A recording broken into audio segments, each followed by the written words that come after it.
Hello, everyone. I'm Tyler Chrestman. Welcome to the Chrestman Conversation. There's obviously one thing we're talking about this week. It's got to be the acquittal. It's over. Congratulations, everyone. You managed to live through the impeachment of Donald J. Trump. How does it feel? How does it feel to be on the other side of this monumental waste of time? I hope it feels good. It feels good from my perspective because hopefully I don't have to talk about it anymore because it's been so annoying to have to talk about this thing over and over and over again. But now it's done. It's over. He was acquitted. It's almost as if someone could have told you that a year ago, exactly how this would play out. Oh, he's going to be impeached in the House and he's going to be acquitted in the Senate. It's almost as if everyone knew this was going to happen, and then it happened and everyone acted surprised. This was not a surprise. It was not a shock. It was not unexpected. He was going to be acquitted. He was going to be acquitted from the jump. We all knew it. Everyone knew it going in. I don't know why people thought he wasn't going to be. It makes absolutely no sense to me. Because we had access to all of the facts right from the beginning. All of them. Every one of them we had access to right from the beginning. The transcript of the entire phone call, which is the entire basis of this impeachment, we all were able to read it the day it happened, basically. Yeah, the phone call happened, and then a month or two later, the transcript surfaces when the controversy around the phone call broke. But the transcript was released right away. They said, look, here's the transcript, and we all got to read it. Everyone got to read the transcript, and everyone got to make their own opinions. And the reason this was never going to go anywhere, and the reason I said this from the beginning, was because if you read that transcript and you attributed the most malice possible to Donald Trump, it was impeachable. If you gave him even just a slight benefit of the doubt, it wasn't. And in order to make it an impeachment, in order to rise to the level of high crime and misdemeanor, you had to attribute motive to Donald Trump. And the Democrats never did that. They never came anywhere close. So I'm glad he was acquitted because I thought this entire thing was a ridiculous partisan effort by the Democrats.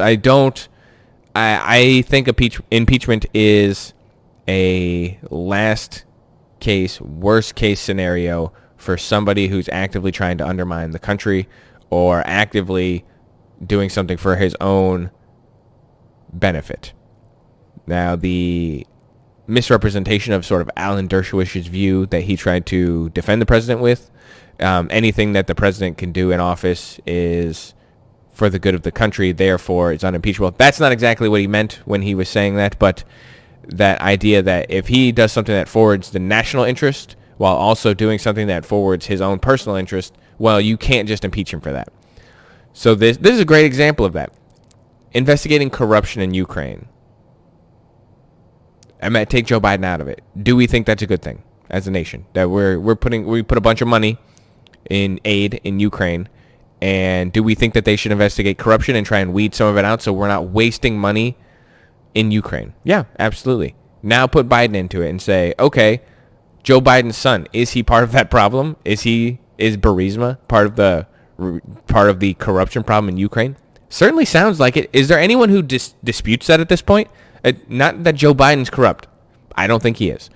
But that his son certainly is corrupt. Is there anyone who's disputing that fact on the ground? So if you ask for investigation into that, at what point does that become bad? That's always been the question.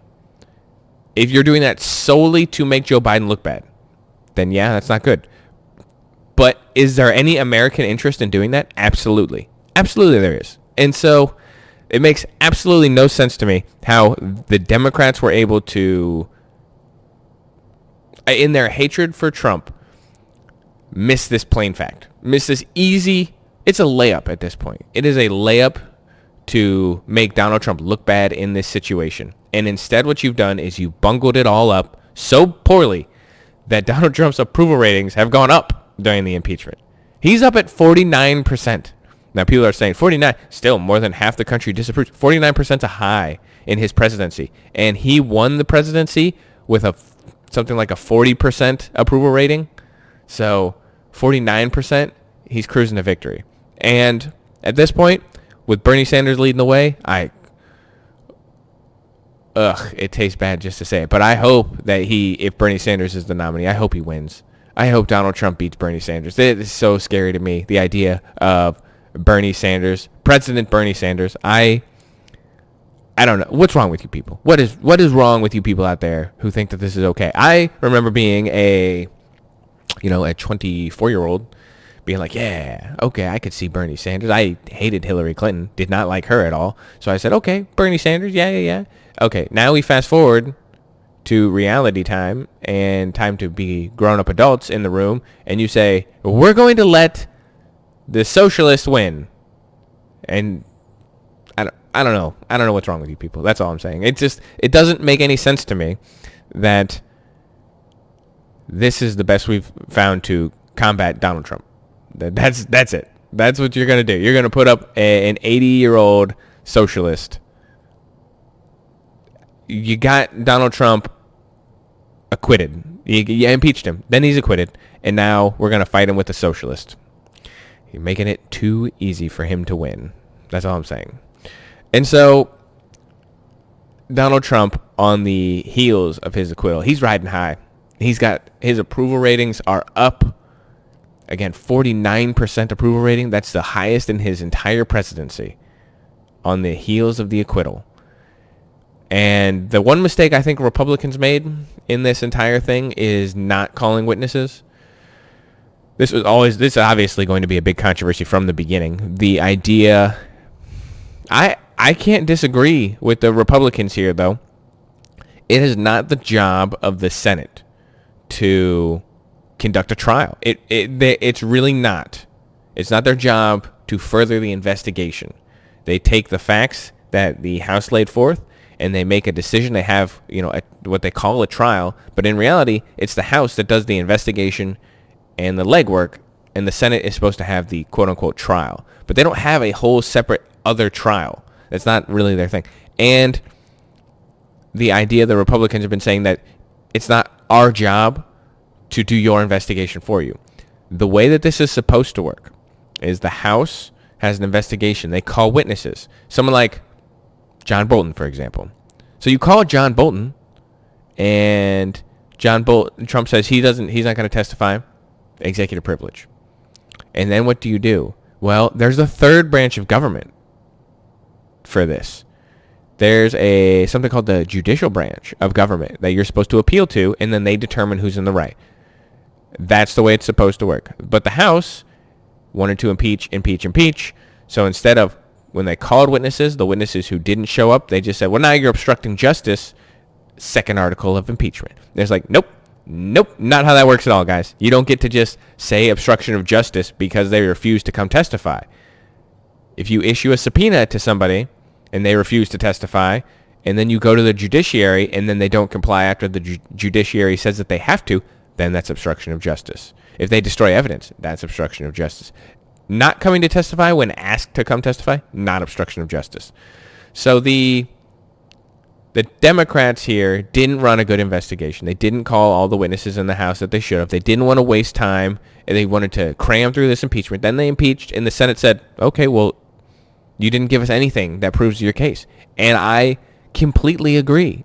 The House didn't give them anything that they could use to convict this guy. I don't know what they expected to happen.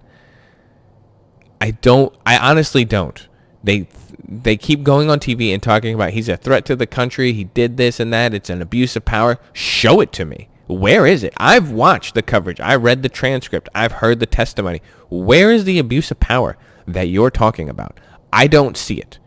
And that's because, unlike other people, I don't like Donald Trump, but I'm not a crazy person. And I don't just have such a blind hatred for Trump that I'm willing to attribute the most amount of malice possible to any possible action that he does. I don't like him. I've written many articles that demonstrate this point. I have talked about it on the podcast many times. I'm not shy. I'm not a Trump fanboy. So when I come on here and have to defend him and be the adult in the room, which is what I'm doing right now, which is just saying, hey, we don't get to remove a sitting president under such dubious charges. We don't get to do it. It's not real when we're talking like that, guys. We don't get to do it. So when I have to do that, I'm not happy. I'm not happy having to come on here and play the impeachment defender. No, it's not my role I would enjoy doing. So I'm glad it's over. And I'm sorry to see, the Trump ratings rise, the Democrats continue to fall apart, and this entire thing turned into exactly what we knew it was going to, a partisan mockery of a serious institution. And oh well, I mean, that's where we are. That's where we sit today. The Democrats, for whatever reason, thought that this was a winner. I don't know who thought that. I don't know why they thought this was okay. But they did, and it's not, and they lost big. The only Republican I think on either side, I actually am not sure about this. In the House, I don't think any Republicans voted for either articles of impeachment. And in the Senate, you had one Republican vote for one of the two articles of impeachment. And that was Mitt Romney. And, whatever. Mitt Romney. The guy wears magic underwear. Okay, we're not going to take him seriously. I'm just not. And so you have one Republican in the entirety of Congress come across. That tells you it was a partisan effort right there. You want to talk about the 90s, you want to talk about Bill Clinton, you want to talk about a partisan impeachment. That was one too. That was one I don't agree with. You don't get to impeach Bill Clinton for nonsense. You don't get to impeach Donald Trump for nonsense. Different kinds of nonsense, still nonsense. And the Democrats were bound to lose. We knew it from the beginning. It's over. We can move on. Congratulations to the American people. You made it through. I never thought it was going to happen. It seemed like it was never going to end.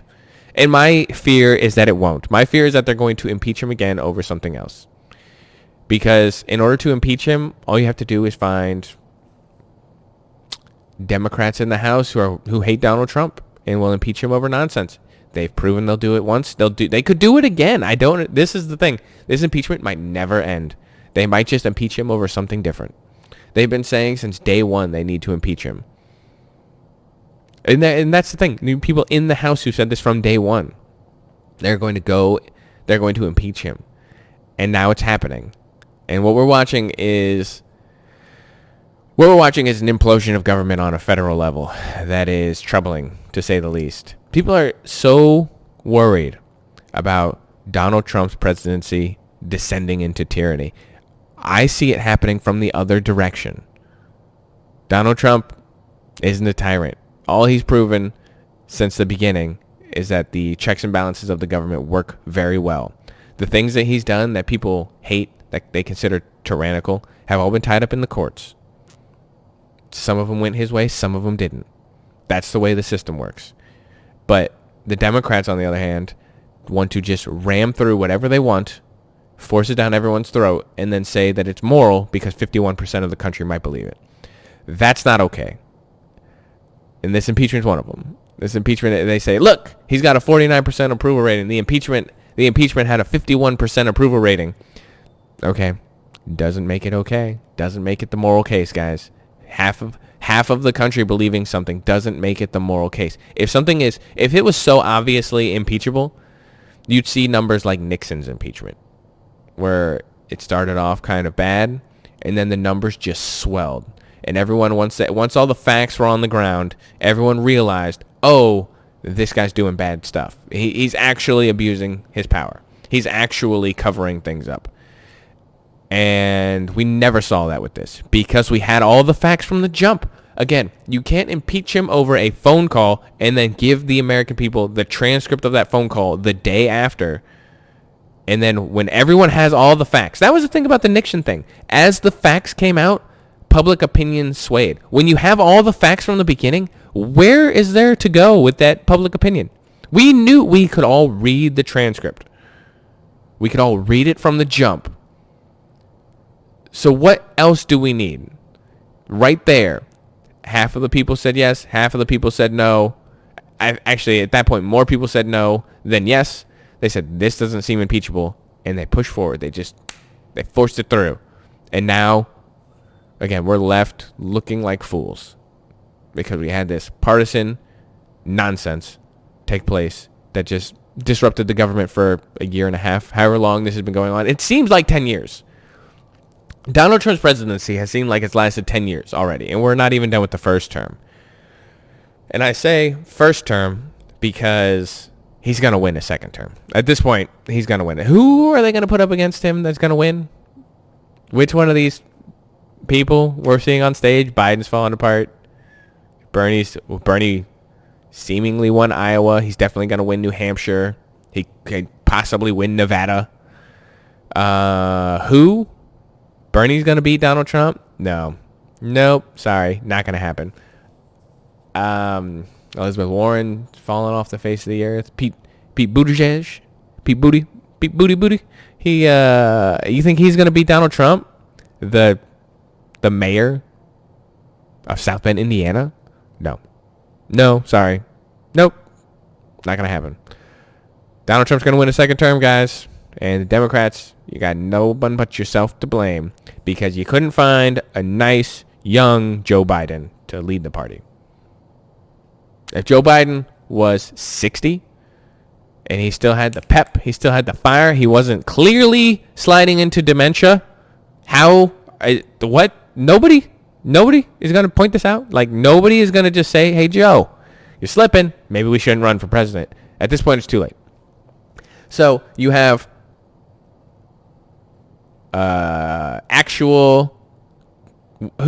basically an actual communist in Bernie, an octogenarian, an 80-year-old communist. You have Joe Biden, slow, dementia. You've got Elizabeth Warren falling off the face of the earth. Don't know what happened to her. Not doing well. Also, just a out-and-out liar. Sorry, she's a liar. Then you have Pete, Mayor Pete is what we call him. I kind of like him sometimes. Sometimes he says things I'm like, oh, that's ugly. And whenever he starts talking about religion, I'm like, dude, stop that. Don't talk about religion. He doesn't handle himself very well when he tries to play, like, I guess what you could call Preacher Pete. When he starts talking about the Bible, I'm like, dude, don't talk about the Bible. You're making yourself look bad. Amy Klobuchar, nothing. Andrew Yang on the Missouri primaries are coming up here, I believe, on February 20th. I'd have to double check that. When I go vote in the primary, which I am planning on doing, I'm voting for Andrew Yang. There we go. It's out there. I've said it. I like Andrew Yang. I think he's my favorite one of the Democrats. I don't agree with him on everything. I don't agree with anyone on everything. But I like Andrew Yang. I wish I could go back and I just have campaigned hard for Andrew Yang. He is a sane person in this crazy field. I wish I could have done that. Andrew Yang. Maybe in the future. Maybe in the future we'll be ready for him. I hope so. I like him a lot. But basically, nobody in that field is going to beat Donald Trump. He's getting a second term, and this impeachment, I don't think it hurt him. I think it helped. I think it helped his chances because the people who liked Donald Trump hated the political establishment. And what they've now watched is the political establishment attempt to take away their voice, which is what they view Donald Trump as. They voted for Donald Trump as the big middle finger to the political elites and the swamp and blah, blah, blah. And then they've watched those same people that they don't like try to take Donald Trump away. And it's just going to harden their resolve. So Donald Trump's base at 30% that never goes anywhere, they were never going anywhere. But that 20% that's kind of for him, kind of against him, I don't think there are more against him now post-impeachment. I think they're more for him. And I think that the polls are now bearing that out. We'll see. I don't know. It's nerve-wracking. I hope Bernie Sanders is not the nominee for the Democrats. It makes me nervous because if Donald Trump loses this election, it's going to be entirely because people don't like Donald Trump. It's not going to be because the people have embraced this radical Democratic agenda. So at least put a sane Democrat up there. I could live with Amy Klobuchar. I could live with Mayor Pete. I'd love Andrew Yang. I'd vote for Andrew Yang. I'll say it. I will own it. I will vote for Andrew Yang. Bernie, Warren, they scare me. They scare me a lot. So, I don't know. Hopefully the Democrats get their act together. Hopefully they figure it out. This impeachment was nonsensical from the jump. And it just has helped Donald Trump. So, at least it's done, though. We're not talking about it again, guys. We might mention it briefly in passing. I'm not doing another episode on impeachment. I am so over this topic. It's going to be great. We are good to go on the impeachment stuff. It's out of here. That's where we're going to leave it today. I'm going to come back. I'm actually on vacation this week. I work tomorrow. I'm leaving on Wednesday. I'm going to be gone it'll probably be next Monday. I'll have a next opportunity to record. At that point, we're going to be a little bit more down the path towards the Democratic primaries. We might talk about that. Might talk about whatever the heck we want. Who knows? We'll see. I'm not watching the news this week. That's what I'm telling you. I'm going to be on vacation. I'm not watching the news. I'm going to just ignore everything out there and live my life like a typical American, oblivious. It's going to be great. Can't wait. So any questions, comments, concerns, go ahead and hit me up in the comments. Shoot me an email. Remember to leave a review on iTunes. It really is awesome. I thank you all for helping, and the support is always appreciated. We're going to leave it there this week. Everyone, enjoy your week without me. I hope you can make it through. And we'll see you next Monday. I'm Tyler Chrestman. This was the Chrestman Conversation.